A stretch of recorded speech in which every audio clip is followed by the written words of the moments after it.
Hipatia de Alejandría fue la primera mujer astrónoma y dedicada a la ciencia con una vida documentada.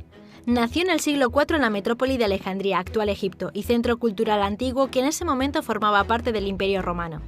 Desde pequeña se interesó por el mundo de las ciencias y la astronomía. Era hija y discípula del matemático y astrónomo Teón, figura notable en la época que se dedicaba a transcribir textos y elaborar comentarios. Uno de los más conocidos fue el de Elementos de la Geometría de Euclides, en el que su hija participó. Hipatia logró abrirse paso y progresar en una era donde a las mujeres se les negaba el conocimiento. Estudió en el Museo, centro de investigación científica donde trabajaba su padre. También viajó a Atenas y Roma para formarse. Se convirtió en una maestra neoplatónica brillante que impartía lecciones de matemáticas, filosofía y astronomía. Su discípulo más conocido fue el obispo Sinesio de Cirene, con el que se escribía cartas a menudo y gracias al cual sabemos muchos detalles de su historia. Tenía una ideología clásica fundamentada en conocimientos que muchos cristianos de la época asociaron al paganismo. Hipatia no se conformaba con lo establecido, fue más allá con las investigaciones de su padre sobre el movimiento de los astros. Su contemporáneo, Sócrates de Constantinopla, aseguró que su sabiduría superó con creces a los pensadores de su tiempo. Sus aportaciones a la ciencia y a la literatura fueron sumamente valiosas. Realizó el comentario de la aritmética de Diofanto, considerado padre del álgebra, que simplificaba y facilitaba las operaciones matemáticas. Escribió un tratado de 8 libros sobre geometría de las cónicas de Apolonio, donde planteaba nuevos problemas. Además, elaboró un canon de astronomía analizando las tablas del Almagesto de Ptolomeo y cartografiando cuerpos celestes.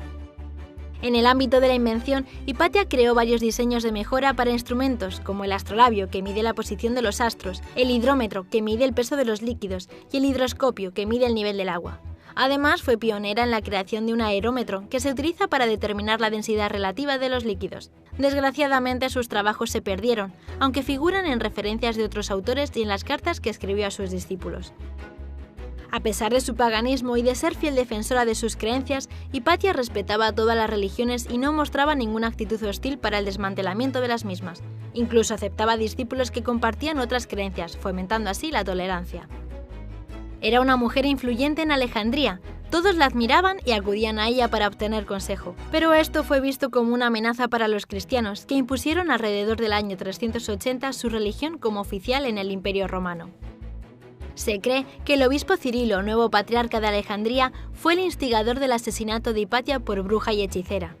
No se sabe con exactitud cuál fue el motivo detonador de este ataque de ira contra Hipatia. Algunos aluden a la envidia por parte de Cirilo hacia su carisma, otros a su influencia y las relaciones que mantenía con Orestes, prefecto imperial de la ciudad que ya había sido víctima de un ataque por parte de los religiosos más radicales. Su asesinato tuvo lugar en marzo del año 415 o 416.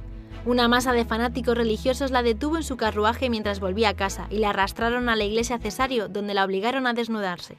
Tras esta vejación, fue apaleada hasta la muerte y descuartizada utilizando tejas y conchas. Sus restos fueron exhibidos como trofeo por toda la ciudad hasta llegar a la zona llamada Cinarón, donde fueron calcinados hasta convertirse en cenizas. Ella fue olvidada y Cirilo canonizado. A pesar de que pintores y escritores la representaron en el momento de su muerte como una mujer joven, las fechas indican que debía tener en torno a 50 o 60 años cuando fue asesinada. Su historia inspiró a muchos artistas y aparece mencionada en revistas, personajes de libros, cómics, tipografías y obras de teatro. Además, fue llevada al cine en 2009 por el director Alejandro Amenábar con la película Ágora. El crimen atroz cometido contra Hipatia pasó a la historia como uno de los más sobrecogedores. Se convirtió en símbolo de destrucción del pensamiento clásico y avance del oscurantismo medieval. Hipatia de Alejandría se suma a los grandes pensadores de la historia que fueron censurados, repudiados y asesinados por defender sus ideales y difundir su conocimiento.